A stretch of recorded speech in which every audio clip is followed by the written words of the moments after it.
Ну, давайте начнем. Значит, сегодня мы с вами заканчиваем тему о великих учителях современности и будем говорить о Джиду Кришнамурти, который, несомненно, является одним из ярчайших представителей вот этой звездной плеяды практиков-эволюционистов 20-го столетия, Шри Аурабинда, матери Саттрема. То есть они как бы стоят на одном уровне. Вот. И что можно сказать по этому поводу? Что на первый взгляд кажется, что у Джида Кришнамурти есть нечто существенно отличное от того, что предлагает Шри Аурабинда, мать Саттрем, однако это далеко не так, поскольку Джида Кришнамурти – это учитель, который, ну, можно сказать, упростил проблему познания истины до нельзя, можно сказать. Вот, так как он представляет себе то, что мы должны делать, чтобы действительно обрести истину, именно абсолютно безусильно, лишь наблюдая, наверное, никто из учителей, всевозможных учителей человечества, ни на одном этапе не предлагал такого. Поговорим мы сегодня, как это и каким образом реализуется. Мы с вами говорили о том, что сам по себе путь сознательной эволюции можно реализовать в трех направлениях. Направлениях реализации интегрального пути сознательной эволюции с использованием медитативных практик, наблюдения за работой ума, активной медитации, сознательной дисциплины, бодрствования сознания. То есть вот целый комплекс наступления на наше с вами невежество. Мы говорили о том, что существует путь молитвы и абсолютной преданности Господа. Это путь, который можно назвать по сути безусильным, с постепенным умолением эго. И особняком отдельно выделяли практику активной медитации по Джиду Кришнамурти. Это то, что, в общем-то, можно назвать направлением работы на пути сознательной эволюции, с таким собственным направлением. Таким направлением, которое стоит отдельно вот, от всех остальных. Ну, если говорить о Джиду Кришнамурти, надо, наверное, немножко о его биографии с вами вспомнить. Есть замечательная книга, которая называется «Жизнь и смерть Джиду Кришнамурти». Если кто-то видел эту книгу, видел, но не купил, советую купить и почитать. Очень интересная, любопытная книга. Смерть, в смысле не смерть, вот, так сказать, тела физического, а то, о чем он говорит, что ум, в общем-то, должен умереть для прошлого. Когда ум умирает для прошлого, тогда начинается, так сказать, настоящая жизнь, тогда начинается истинное бытие. Вот эта книга очень любопытна, там много таких интересных подробностей из его биографии, ну, начиная с детства. У него были сложные моменты, мы уже говорили, что многие сложности заключались в том, что будучи ребенком, он попал в руки руководителей теософского общества, Ани Бизант и Литбитер, те, которые, в общем-то, нещадно эксплуатировали его в качестве медиума для получения откровений там, из нирванических просторов, для вот этого письма автоматического. Многое что, так сказать, мальчик претерпел, перестрадал в результате подъемов очень-очень высоко, потом в теле у него возникали большие сложности, он терял сознание, по сути, было состояние эпилептических припадков, без всякой памяти, он возвращался, когда в тело, он не помнил, где он был, что он был, так сказать, оставались только записи, которые он передавал автоматически вот своим покровителям.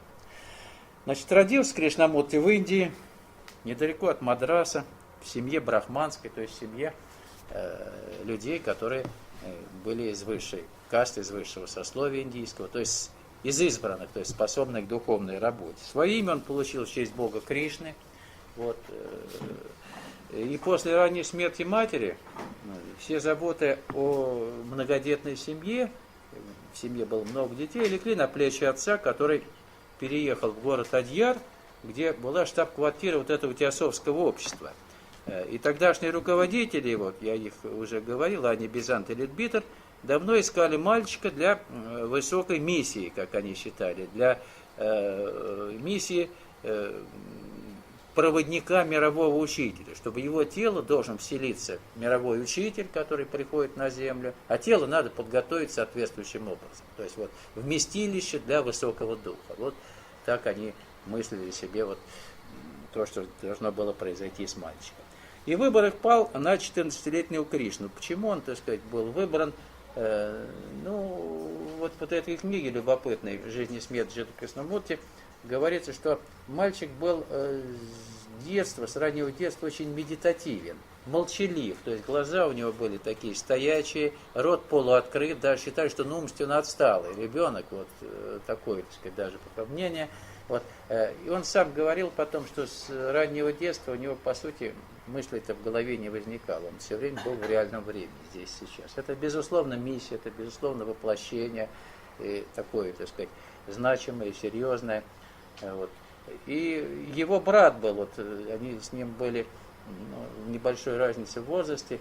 Того мальчика считали еще более способным, но он рано умер, там у него произошли неприятности. Вот два ребенка вот из этой семьи, они, в общем-то, были избраны вот этими представителями Теософского общества для того, чтобы в одного из них, в дальнейшем они уже сосредоточили все свои усилия на Кришне, вот, вселился мировой учитель, как они считали. Начали использовать мальчика, я уже говорил, в качестве медиума, восходящие медитации постоянные, то есть вот то, чем знаменит Восток. Воспитанием его занялась сама Небезант, руководитель, президент Международного общества Теософского. Для того, чтобы ребенок получил светское образование, его привезли в Англию. И с целью подготовки этого явления мирового учителя, видите, как все было обставлено такими магическими вещами, был учрежден орден звезды, так называемый, так они его назвали, организация, главой которой они поставили вот этого юношу. В 17 лет он стал главой этой религиозной организации. И теософы изо всех сил старались научить юного Кришнамурти играть эту роль, играть роль мирового учителя. Это, в общем-то, должно было бы у человека эгоистичного напитать эго, поднять его на определенную высоту, но поскольку у него, по сути, с детства этого эго и не было, не существовало, он, в общем-то, не поддался на уловки, не поддался, так сказать, на то, чтобы изображать из себя мирового учителя, оставался нормальным, юношей, нормальным человеком, и впоследствии жизнь показала, что он увидел всю глупость этого происходящего, что пытались вокруг него там заварить, и оставил все, так сказать, и начал действительно заниматься серьезными вещами. Пытались его научить, я уже говорил, исполнять эту роль, выступать на разных там больших сборищах, на всяких собраниях. Он первое время это делал, но постепенно он, в общем-то, стал самостоятельно отдаваться поиску истины, как он говорил. То есть он понял, что это происходящее в клетке, в этой организации его не удовлетворяет. И в 29 году, когда Кришна исполнилось 33 года, в общем-то, такой возраст серьезный, такой переходный возраст в духовном плане, он окончательно решил порвать все связи с обществом, с теософским, и в одиночку продолжать поиск истины. На последнем заседании этого ордена звезды он сказал следующие слова. «Веру невозможно организовать, она глубоко индивидуальна. Вы можете продолжать создавать новые организации и ожидать прихода кого-нибудь еще, но не новые клетки, в смысле организации, не новые декорации к ним меня не интересуют. Единственное, чем я озабочен, это как добиться освобождения человека полностью и безусловно». Такое заявление прозвучало из уст этого молодого человека, осознавшего, что все то, что касается любых организаций, любых коллективных форм поиска истины, в общем-то, к самой истине не имеет никакого отношения. И с тех пор, как он порвал связь с этой организацией, главным делом его жизни стали публичные выступления, беседы. Именно они, вот эти беседы и выступления, стали действительно и с широкой аудиторией, с отдельными людьми, стали главным делом его жизни, стали основной работой вот его с людьми. И в числе его слушателей, в числе его собеседников были люди, которые были хорошо известны, ученые с мировым именем, государственные деятели. И, разумеется, он много говорил с простыми людьми. Вот есть у него записи бесед, в частности, вот записи беседы интересные с физиком Дэвидом Бомом. Замечательная вещь. Эта книга называлась раньше, она как о самом важном книга называлась. Конечно, сейчас какое-то новое издание есть ее под другим названием. Вот, беседовал он с Индирой Ганди. В общем-то, многие известные артисты, ученые с ним имели аудиенции. И с каждым человеком он находил как бы свой язык для разговора. И вот у него замечательные книги его бесед, которых он сам написал, это книги «Проблема жизни». Да? Вот, те, кто читал и кто имеет, наверное, с огромным удовольствием это читали, как он умеет по самым, казалось бы, запутанным психологическим проблемам, которые касаются вот, взаимоотношения человек и общества, достаточно убедительно подводить человека к пониманию того, что проблема, которую он делает проблемой, это нечто, что вызревает в его уме. Это то, что создается самим человеком. Что проблем вне нашего сознания, вне нашего ума не существует. Проблема возникает только в нашей черепной коробке. Вот это вот, так сказать, замечательное открытие. Вот. А мы же настолько себя обложили проблемами и считаем, что мир проблемен, вообще все кругом проблематично, совершенно не понимая, откуда возникают эти проблемы, откуда они родятся, и как они начинают властвовать над нами, как начинают нами управлять. И вот он всю жизнь посвятил тому, чтобы человек в конце концов понял, что, так сказать, с ним происходит, откуда возникают проблемы, как их разрешить, как их безболезненно разрешить. Это было делом всей его жизни. Вот это был высший пилотаж в его работе. Я, если меня вот как бы спросят, кто мне наиболее близок, что ли, вот в плане такого понимания и четкости вот, изложения вот этой проблемной человеческой психологии, я, конечно, скажу Кришнамурти. Других вот по высший пилотаж, это действительно в понимании отношений между людьми, понимании человеком самим себя, понимании отношений человека и общества. Это, конечно, феноменальное явление. Вот.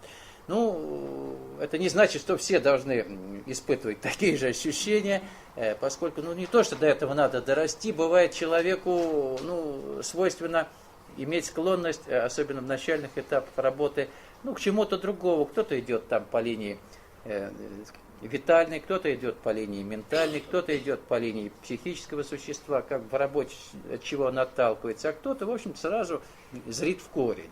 Вот, кто способен сразу зреть в корень, тот может это почувствовать сразу. Но со временем, когда человек, каким путем он не выходил на генеральную линию пути, со временем он начинает понимать, вот Кришнамурти, то, что он говорил, и понимать это достаточно ясно, ощутимо. Вот. Так что не надо расстраиваться, если он сначала будет казаться непонимаемым.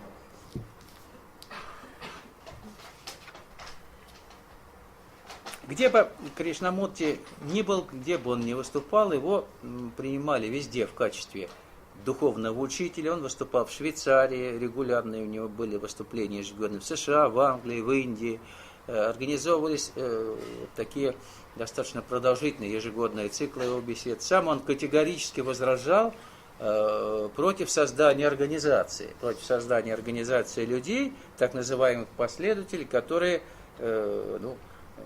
эксплуатировали бы его имя. Он говорил, что после моего ухода не создавайте ничего, не нужно ничего делать такого, что, в общем-то, было под флагом, под моим именем. И после ухода Кришнамурти, после ухода его из жизни, остались его дневники, записи, бесед, книги. По-моему, достаточно, так сказать, там есть все. Вот если человек мыслящий и принимающий его, он способен оттуда извлечь все необходимое для индивидуальной работы, для расширения сознания. На мой взгляд, это так. И вот он сказал следующее. замечательно он сказал, как он пришел вот к ясному пониманию того, что же нужно делать. Я долго бунтовал против всего, против чужого авторитета, против чужих советов, против чужих из вторых рук знаний. Ну, мы с вами, наверное, понимаем, да, из вторых рук знаний, из книжек мы что-то черпаем и каким-то образом верим или не верим, нравится или не нравится. Потому что у нас такая субъективная позиция обычно возникает. Вот. И мы считаем, что это наши знания, что они вот нам близки, что вот они и есть истинные. Он говорит, я это не принимал на веру. Это меня не могло ни в коей мере удовлетворить. Я никогда не оспаривал, он говорит, чужих идей, но всегда отказывался принимать чей-либо авторитет, принять чью-либо жизненную позицию. Пока я не достиг той фазы бунта, когда ничего уже не могло удовлетворить меня. Никакое кредо, никакая догма, никакая вера. До тех пор я не способен был найти истину. То есть неудовлетворенность предложениями, вот то, что ему предлагалось, то, что он мог бы почерпнуть из книг, была налицо. То есть он решил действовать совершенно справедливо по принципу изучать себя. А что такое мы? Мы это то, что происходит в нашем уме. Вот по-другому себя изучить никак нельзя. Больно, холодно, это понятно, это реакция тела, но все проблемы, вся наша жизнь, она, в общем-то, крутится вокруг того, что творится в нашем уме. И вот он решил эту проблему исследовать, и вот исследование этой проблемы, в общем-то, оно действительно вылилось вот в тот самый путь, в то самое учение, можно назвать учение, которое вот Виджиду Кришнамурти предлагает нам. Суть учение Кришнамурти состоит, сам он про себя говорил вообще всегда в третьем лице. Он никогда не называл себя там я, слово я у него вообще в лексиконе не было. Он называл себя он, как бы со стороны. То есть он был всегда наблюдатель, и он всегда, так сказать, устраняя свое эго, просто видел нечто, что не подходило в его понимании под местоимение «я». Вот местоимение «я» у него нигде никогда не употреблял. Вот он говорит, суть учения Кришнамурти, о себе он говорит, состоит в утверждении, которое он сделал в 1929 году. Вроде бы текст авторский, на самом деле Кришнамурти говорит о себе. Заявив, что истина – это страна без дорог. Человек не может прийти к ней через организацию, через убеждение, через догму, церковную или ритуальную, через философское знание или через психологический метод. Он должен найти ее, истину, через зеркало взаимоотношений, через понимание содержания собственного ума, через наблюдение, а не через интеллектуальный анализ или самоанализ. Вот в этих словах есть Кришнамурти. Он обращает нас к тому, к наблюдению за тем, что происходит в нашем уме. Что есть мы, что, так сказать, создает множество проблем, что мешает нам нормально и безбедно, в смысле, так сказать, свободы существования. Вот предельная пустота сказанного, она просто настораживает. И люди, которые привыкли интеллектуально что-то там анализировать, психологически, там исследования какие-то проводить, с участием собственного «я», каким-то образом что-то определенными усилиями достигать, они, в общем-то, действительно предельно настороженно относятся к тому, что предлагает Кришнамурти. Вот. Люди, которые наполнили свой ум разного рода святыми догмами, крупными, мелкими истинами, мы же читаем, там, слушаем, внимаем чему-то, но которые были подчеркнуты нами не из собственного опыта, откуда-то, вот опять-таки, которые пришли к нам извне, и мы, по сути, не можем, в общем-то, если честно, разобраться, не можем понять, истинны они или нет. То есть, вот, сама по себе истина – это вещь такая, которая нельзя определить какими-то терминами, какими-то словами. Мы уже говорили, что если мы действительно следуем по пути сознательной эволюции, то это единственная истина, это следовать по этому пути. Вот если мы следуем по этому пути, то есть вот та глобальная истина. А потом, так сказать, в ходе следования по этому пути открываются все новые и новые какие-то аспекты истины, вот той божественной истины. Но сама по себе истина, но она не может быть определена. Мы можем ее как бы поэтапно, послойно постепенно продвигаясь, открывать для себя. Вот этот процесс динамический, потому что процесс познания истины, процесс ее открытия, это процесс во времени, это динамический процесс.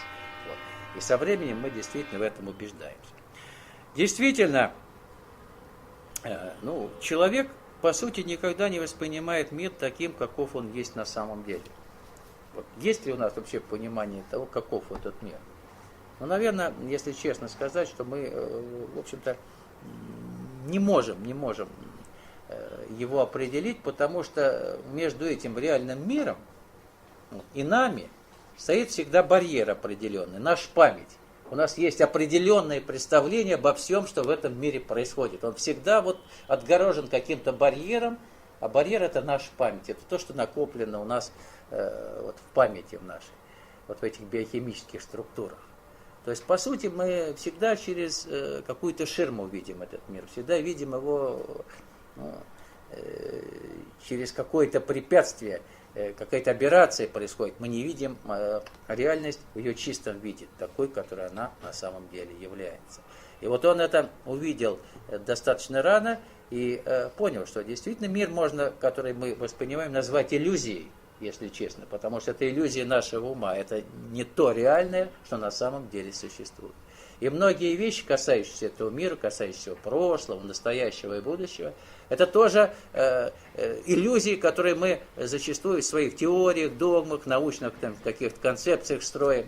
То есть надо увидеть мир действительно таким, каков он есть. Тогда мы увидим и прошлое человечества, и человека конкретного, увидим настоящее, увидим то, что в будущем суждено проявиться. То есть убрав эту зашоренность, мы, в общем-то, можем разобраться вообще в смысле жизни человеческой, вообще в смысле существования. По-другому мы не выйдем на тот уровень осознания, который действительно сегодня просто настоятельно требуется, потому что по-другому сегодня уже нельзя. Какими-то дедовскими, магическими и разного рода оккультными методами искать истину, это просто смешно уже сейчас. Это вчерашний день. Но не надо, завтрашний день представлять, что это будет день, когда какая-то там сверхъестественная наука, найдя какие-то там цифровые, числовые, электрические, электромеханические и всякие средства и способы воздействия на сознание человека способны будет его изменить. Это тоже, наивно представление сегодняшнее. Есть нечто, что должно быть открыто реально, что извечно работает, и чего мы сегодня, пытаемся бегать, избегаем, остаться один на один с той реальностью, с той силой, которая действительно способна изменить мир. Так вот, от чего же зависит наше восприятие реальности? От чего зависит наше восприятие реальности? На этот вопрос есть конкретный ответ, опять-таки, от того, что заложено в нашу память. Как нас воспитывали, как нас обучали, в каких, мы кругах вращались. И все эти проблемы, которые у нас возникают, у нас всегда много проблем. Это опасения, сомнения, страхи, неверие, и совсем немного радости, в общем-то. Я разговаривал со многими людьми, даже не вызывал их, на разговор конкретный, но как-то пытался расположить к теме, вообще что же в жизни человек видел, что он может для себя отметить. И он говорит, каждый практически говорит, в общем-то, нет того, чтобы уж очень запомнилось. Обычно запоминаются какие-то, грустные вещи. А радостные и так мало, что они вообще просто, куда-то уходят. Эта грусть, сомнения, страхи, они, в общем-то, превалируют в человеческом сознании. Говорят, что какие-то ученые посчитали, но я не верю, потому что посчитать это невозможно, но они говорят правду. Что где-то неделю в течение жизни человек живет в состоянии радостном. Неделю, в течение всей жизни. У него, если взять те события, которые действительно можно назвать радостными, такой глубинной радостью, то это, наверное, недели всей жизни. А так это какие-то спазматические радости маленькие, такие вспышки, может быть, недели и наберется. А в основном это сомнения, в основном это какие-то страдания, в основном это какие-то проблемы, постоянно действующие, никуда не уходящие. Так. вряд ли посчитали, но я согласен, наверное, так оно и есть. Вот если мы как по прошлой жизни своей, до тех пор, пока мы не вступаем на путь сознательной эволюции, как-то ретроспективно посмотрим, но, наверное, так оно и, в общем-то, и было, если честно признаться в этом. Вот.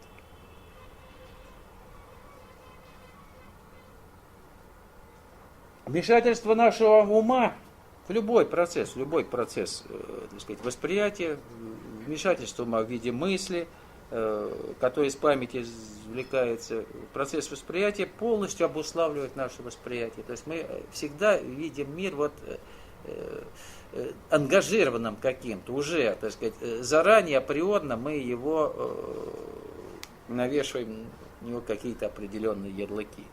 То есть для того, чтобы действительно ангажированным взглядом посмотреть и, соответственно, адекватно на это реагировать, на то, что происходит вокруг, и правильно изменить текущую ситуацию, надо все-таки на нее смотреть не из ума, не из памяти. Вот на самом деле, вот давайте посмотрим, вот политика, там, религия, вот все, что в мире вот в тесном клубке переплелось.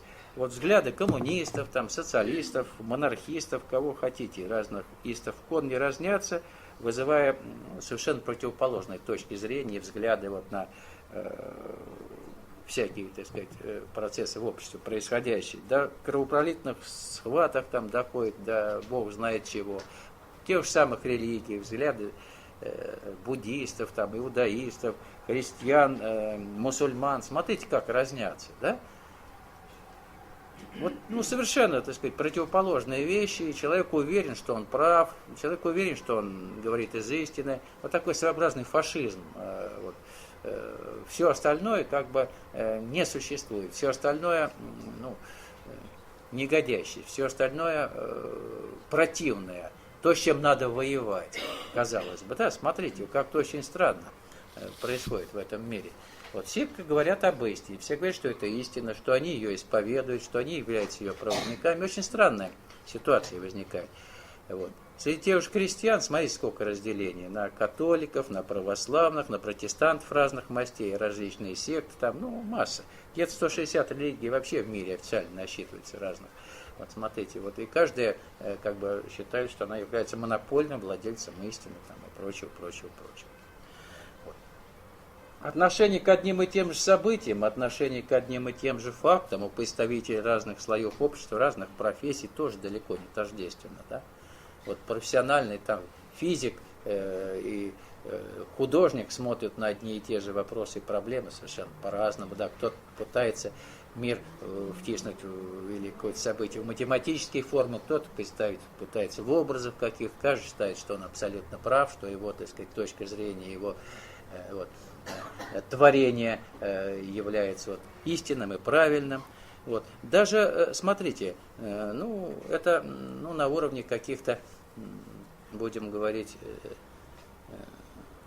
профессиональных или политических разного рода воззрений, а тут еще и доходит до мировых столкновений мощных. Смотрите, вот когда какие-то мощные мировые течения начинают, так сказать, себя противопоставлять друг другу, то возникают вообще страшные вещи. Опять-таки, вот такая проблема. Но, словом, далеко ходить не надо. Вот даже в семье, среди родственников в одной семье, сколько трений возникает. Причем, казалось бы, по незначительным поводам.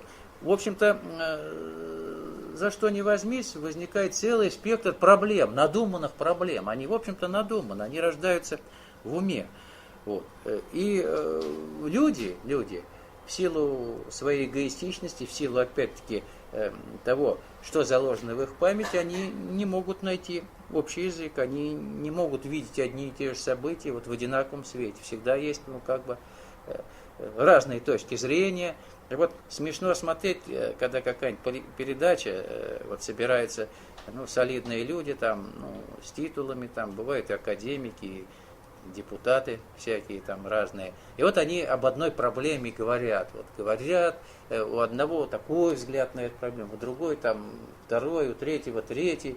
А вот этот миротворец, который их там собирает, потом говорит, все вы правы, ребята, все замечательно, вот давайте жить дружно. В общем, идиотизм полный. То есть никто не видит проблемы самой, где эта проблема рождается, тем более истину, как ее можно увидеть, когда люди не понимают, что они, в общем-то, постоянно фрагментируют свой взгляд на мир. Они видят фрагмент и пытаются из фрагмента сделать целое.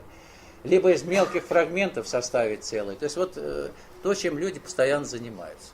То, в общем-то, что в конце концов привело и приводит наш мир вот к таким противоречиям во всех аспектах жизни, во всех аспектах. Социальных, политических, экономических, творческих, каких хотите. Да? Вот проблема возникает здесь, вот в этой черепной коробке.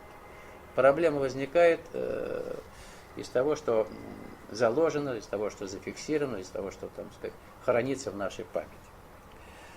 Так вот, так называемое логическое мышление способно обосновать совершенно противоположный взгляд на одну и ту же проблему, на одно и то же, так сказать, на одно и то же событие, на одни и те же вещи, нисколько не подозревая, не задумываясь, что сама логика по себе является инструментом ума, и если она инструмент ума, то она всецело, логика, обусловлена тем, что заложено в этот ум, что заложено в память.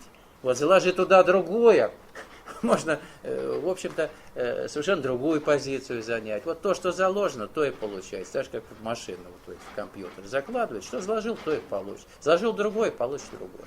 Вот. И вот та же наша, так сказать, черепная коробка, вмещающая в себе, так сказать, в памяти все, что в нее заложили, в общем-то, и пытается доказывать свою правоту, оправдывать там вот все, что происходит, по его мнению, вот, согласно с тем, что можно назвать правдой или истиной.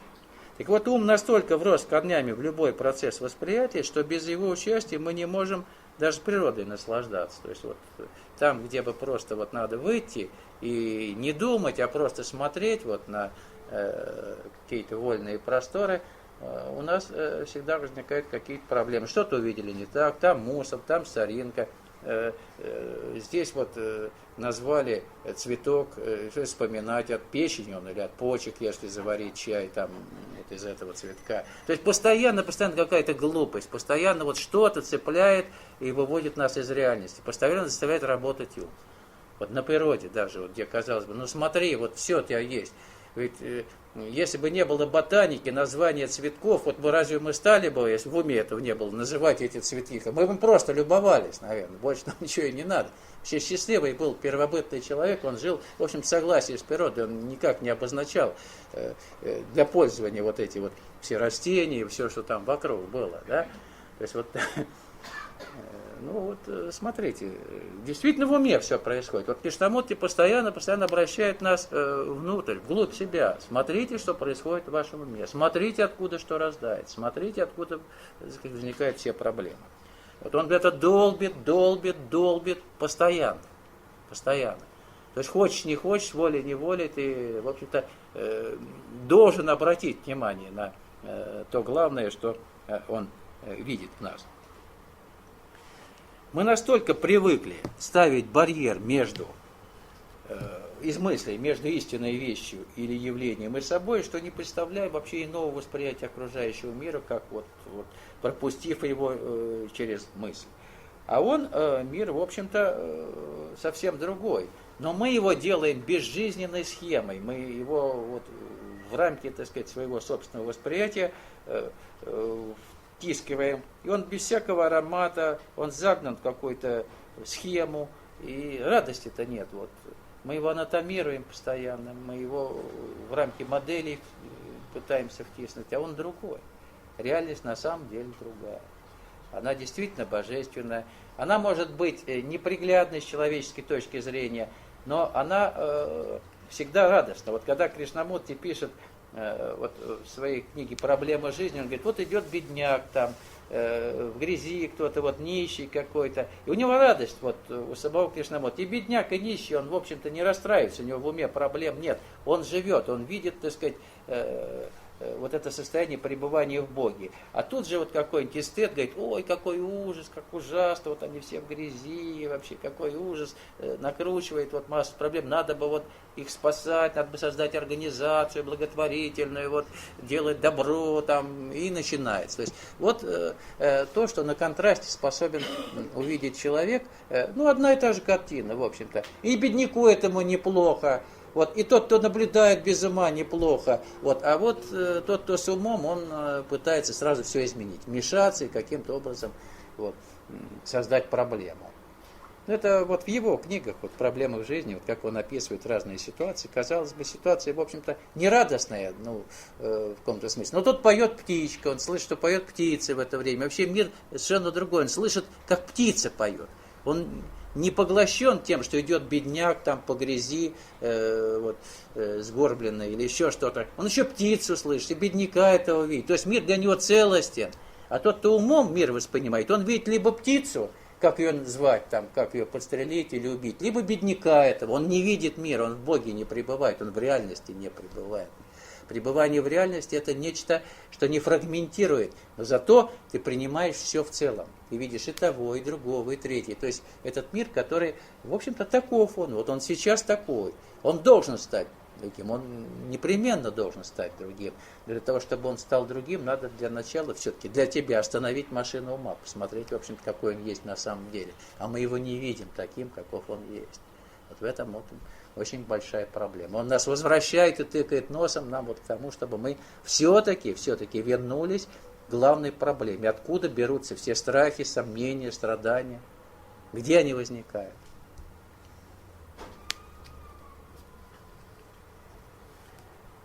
Ясное понимание факта тотальной обусловленности нашего сознания и невозможности дальнейшего существования вот в рамках постоянных ограничений является своего рода вот таким фактором, который инициирует запуск исследования вот нашего ума. Надо все-таки посмотреть, как он работает, как возникает мысль, что она от нас хочет, каким образом она прекращает свое существование.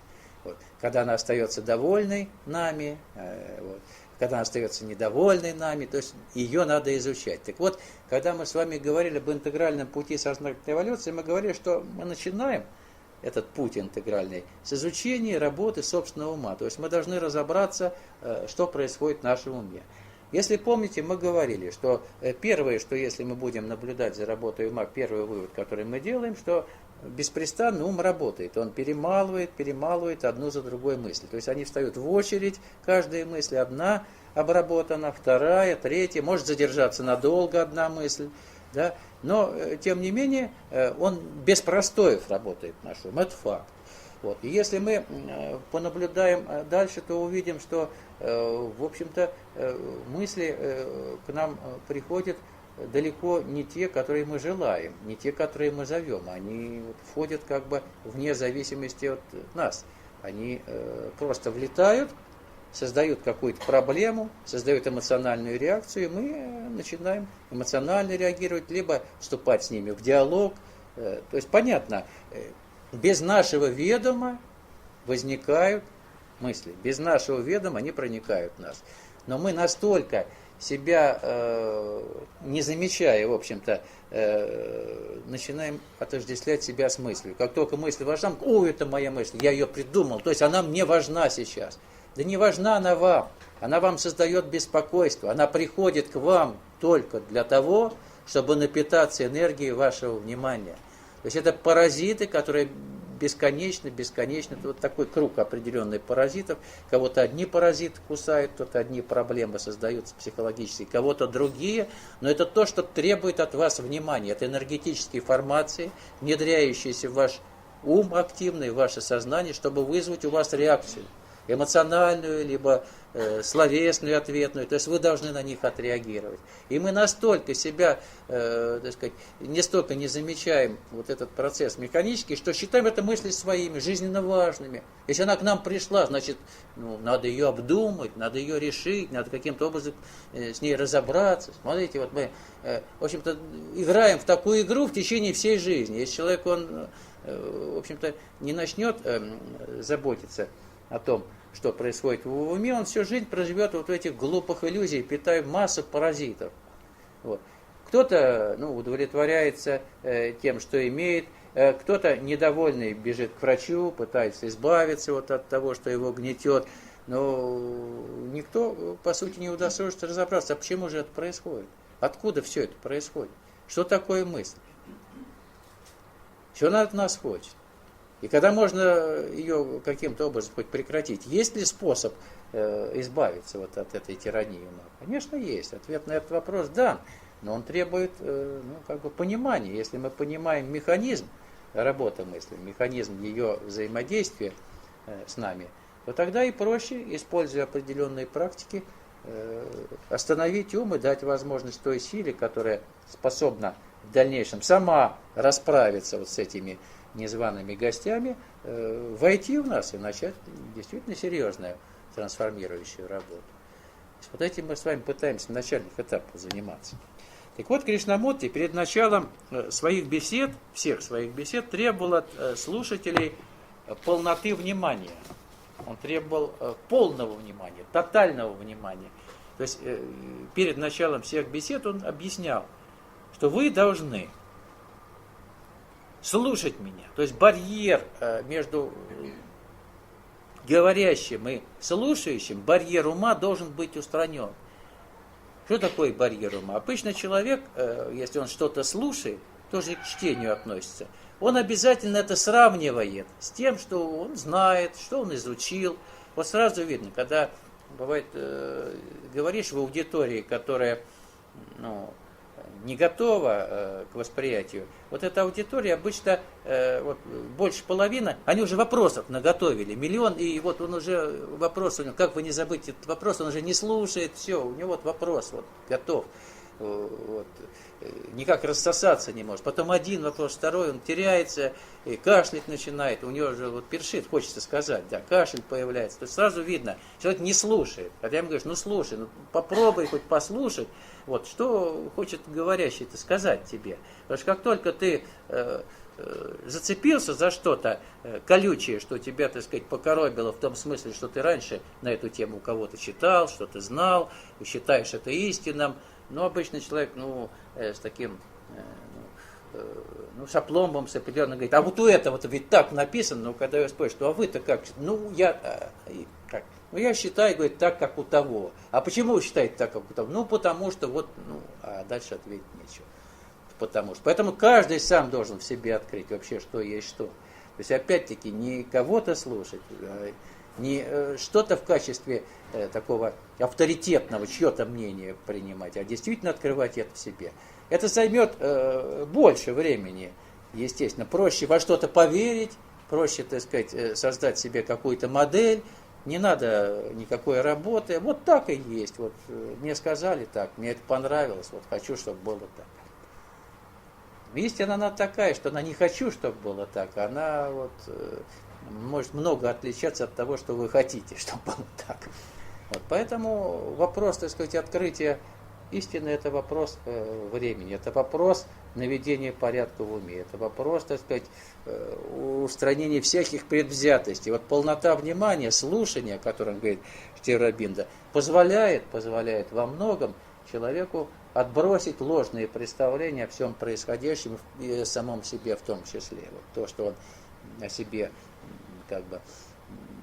имеет представление определенное, да, зачастую эти представления очень сильно развенчиваются. Самая сложная, конечно, работа, исследуя себя, исследуя свой ум, исследуя вообще свое существо, в общем-то, избавляться от иллюзий, собственной непогрешимости во многих вопросах, каких-то там еще авторитетов, которые в тебе нашли пристанище. Это очень сложная работа и требует времени, безусловно. Это не дело одной практики, 2 дней, каких-то упражнений определенных, механических, таких физкультурно-психологических. Это нечто другое, это каждодневная работа, это развенчивание себя, так сказать, в собственном лице. Это, в общем, достаточно сложная работа и требует, наверное, искренности прежде всего, предельной искренности. Видеть себя в неприглядном свете, видеть свои глупости, себе честно признаваться, что это глупость. Это, наверное, самое главное в нашей работе. И чем дальше, тем действительно видишь все большее число этих глупостей. Но в конце концов это то единственное благодатное, что действительно приносит результаты. И результаты эти уже фундаментальные. Это не то, что может в один момент у вас исчезнуть. Вот это как раз не исчезает. Это то, что, в общем-то, фундаментально прорабатывает все ваши психические структуры. Так вот, полнота внимания – это когда все свое существо вы даете процессу понимания, он говорит. То есть полностью устраняется барьер между слушающим и говорящим. То есть не воспринимайте то, что вам говорят, с каким-то эмоциональным видом. Ой, как замечательно. Если вы будете говорить, ой, как чудесно, замечательно, вы тоже ничего не услышите. Если вы будете говорить, ой, это идет вразрез с моими там вещами, с моим пониманием, это ужасно, тоже ничего не услышите. Либо вы начнете обрабатывать этот материал каким-то образом, что-то вспоминать, да? Начинаете вспоминать, ой, а вот у этого я читал на эту тему, а как же у него там написано? А человек говорит вам, говорит для того, чтобы вы, в общем-то, были в реальном времени с ним, здесь и сейчас, потому что полнота внимания, полнота слушания, это говорящий и аудитория находятся в реальном времени. Это когда в вас идет этот поток, когда вы здесь и сейчас пребываете, когда ваш ум молчит, вы открываетесь этой силе. У вас идет работа трансформирующая. Неважно, что вам говорят, не задавайте вопросов. Поток у вас в это время идет.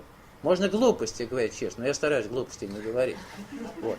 Но вы все равно в реальном времени будете. Если просто слушаете, чепуху даже слушаете. Понимаете, вот весь фокус в чем? Не включайте ум, просто слушайте. Ну, может быть, глупости. Вот иногда, может быть, полезно слушать по телевизору глупости в реальном времени. Там много глупостей говорят иногда. Чем включать ум и каким-то образом пытаться вот, изображать какую-то борьбу внутреннюю, несправедливость там, или еще что-то. Вот поэтому слушать надо действительно медитативно. Также медитативно надо читать. Если вы читаете источники серьезные, вот мы обычно рекомендуем все-таки серьезный источник, такой, который имеет чистоту, который не способен вам повредить.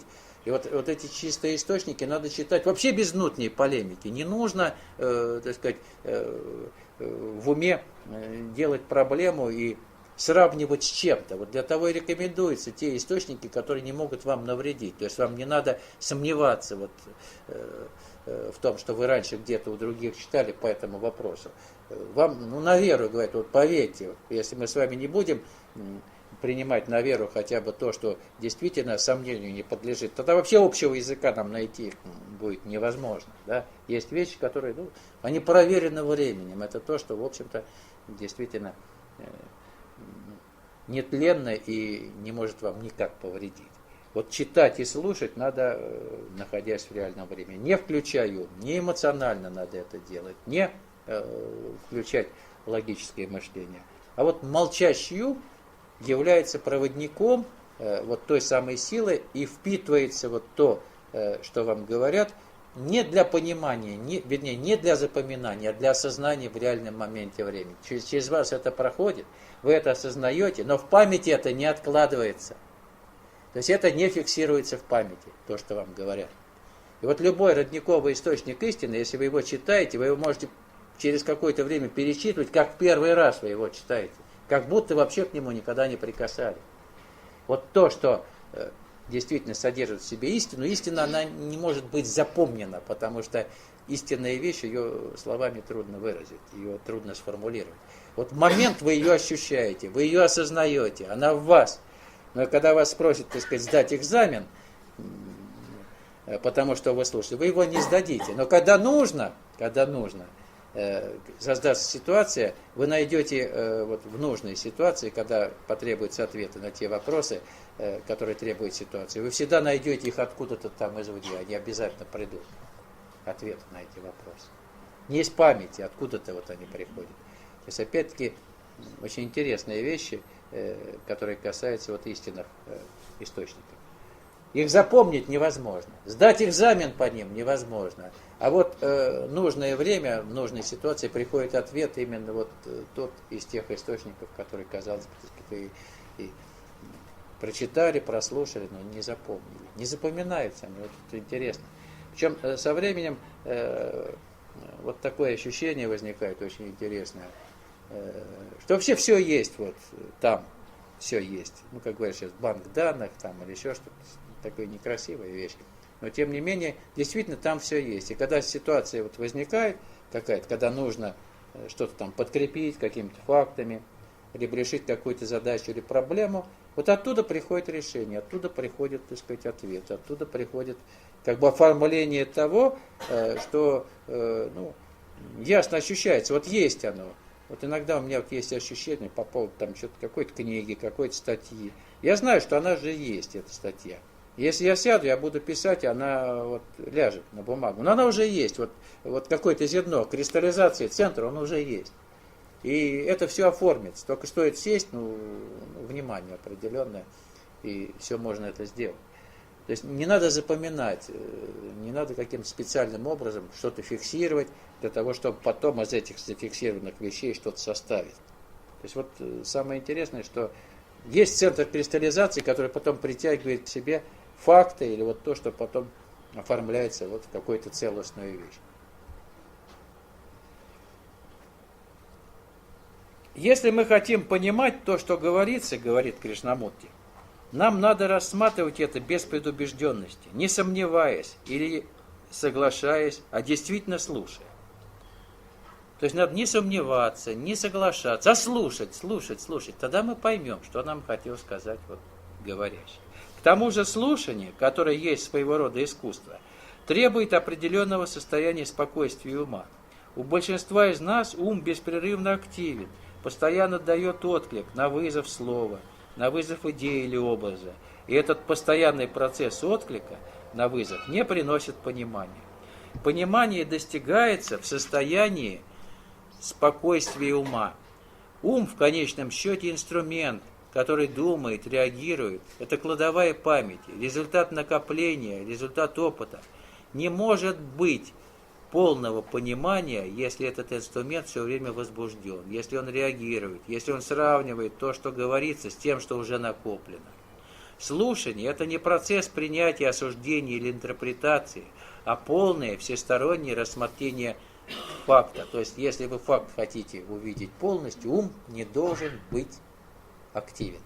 То есть, тогда вы увидите все целиком. Посмотрите, что такое ум? Ум выхватывает из целого всегда кусочек. Вы не можете думать о целом. Вы всегда фрагмент выделяете. И поэтому нет полноты внимания, нет полноты понимания. Вот хитрый ум штука, да? Мы думаем, ой, ум, замечательно, мысль схватилась. Но мысль целого не видит. Что такое мысль? Она берет какой-то маленький фрагмент. Согласны? Глядите, вот проверьте. Ум в лошади может быть хвост взять, голову или еще там копыта, я не знаю, но вот лошадь целиком он не охватит. Вот так же мы в любой ситуации, в любом, так сказать, процессе общения с реальностью, умом выхватываем кусочек, а целого не видим. И мы думаем, что это кусочка есть целое, хотя на самом деле это к целому никакого отношения не имеет. А когда ум молчит, мы видим целое. Мы не можем это назвать, обозвать, но мы его вибрационно чувствуем. И видим все нюансы. Видим все слабые места, там, допустим, вот в любой ситуации. Любая ситуация без вмешательства ума видится целиком. И все ее слабые стороны, и выход видится из нее. Замечательно. Казалось бы, так сказать, как? А вот так. Когда ум молчит, видишь целое, и тогда каждая частность встает на свое место. Когда ум работает, ты видишь частность и не видишь целого. И думаешь, что вот это выход. На самом деле выходов там и не пахнет он где-то далеко. А когда видишь целое, ты видишь ясно выход. Видите, вот как хитрость какая в нашем уме есть. Ум всегда фрагментарен. Ум всегда выбирает какой-то, так сказать, фрагмент и начинает его обрабатывать. Поэтому целого мы не способны увидеть, пока наш ум включен. Вот парадоксальная вещь, казалось бы, да? Но на самом деле легко проверить вот на опыте. Слушание. Да.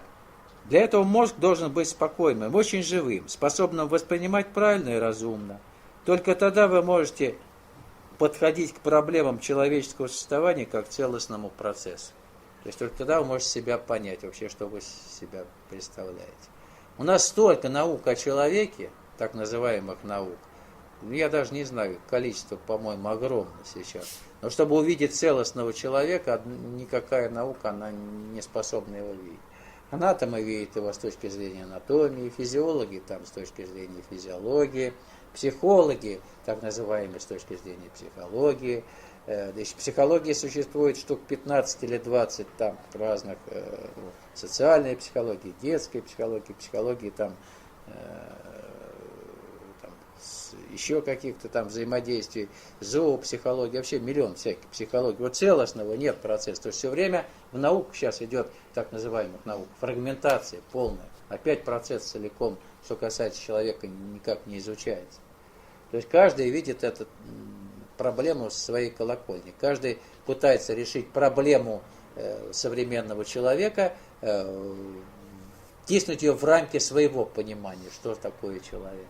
То есть интегральный человек абсолютно не понят, абсолютно не изучен. А человек должен изучаться, опять мы с вами говорим, неразрывно с эволюционным процессом, неразрывно с его прошлым, с его настоящим и потенциальным будущим. То есть он должен встроен в эволюционный процесс. Если он не будет встроен в процесс эволюционный, то это будет человек статичный, это будет человек, который будет схемой, он будет мертв, и все науки, которые его изучают, они ни к чему не приведут, они будут, в общем-то, плодить мертвецов. Нет никакой потенциальной возможности изменить человека, если не видеть его вот, в русле эволюционной трансформации. Человек будет все тем же ущербным, все тем же несчастным, все тем же страдающим, болеющим, вечно сомневающим, стареющим и умирающим.